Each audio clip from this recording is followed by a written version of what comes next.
The Texas State House is set to reconvene again this morning after failing to reach a quorum for the fourth time yesterday.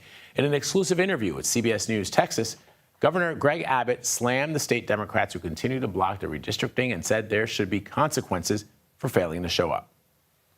There have to be consequences in the real world. If you don't show up to do your job, you'll lose your job.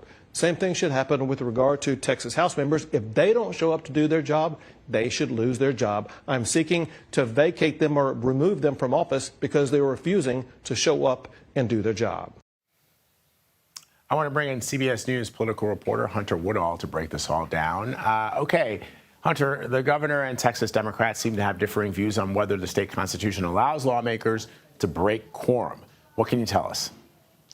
Vlad, what we're looking at here is two very different ideas of what it means to be representing constituents and voters during this time. Texas Republicans are saying that the Democrats that fled the state to deny this quorum are they're not doing their jobs, is essentially what they're saying. You heard Governor Abbott say essentially that a few moments ago. Democrats are saying they're actually doing their jobs. That the voters that they represent have elected them to stand up for them, and they obviously see what Republicans are trying to do in Texas as they try and redraw these congressional maps mid-decade as being something that Democratic voters, Democratic constituents are objecting to.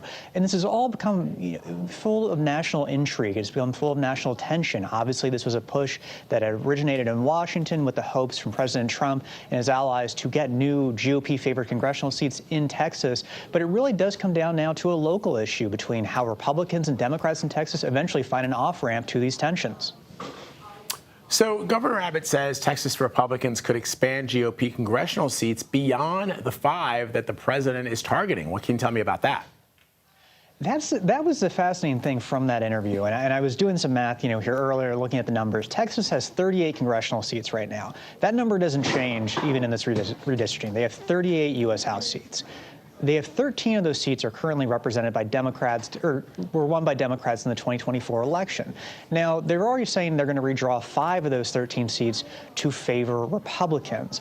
How much more can you really redraw the map to gain more Democratic seats from Democrat to Republicans remains to be seen. It's tough to see how the governor and his allies could actually redraw more districts to favor Republicans, because you do have clear pockets of Democratic voters in Texas that are represented. You have those major cities. You think of Austin, you think of Dallas and other areas where it'd be hard to really crack those areas and put them in different places.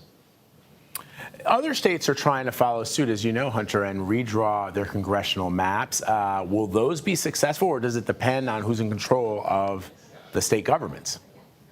And this is where that whole idea of this being a national issue that has these big local ties becomes key, because you're asking a lot of state lawmakers, state representatives who are typically a little bit closed off from national issues to wade in and look at what could happen here. And you saw today a state representative, a Republican from Indiana, signal on social media he's not in favor of redistricting in Indiana, even as there's a Republican push to redistrict in that state and potentially give Republicans more seats there as well that could help pad that national lead that Republicans currently have. The Republican majority in the U.S. House is essentially 3 seats right now.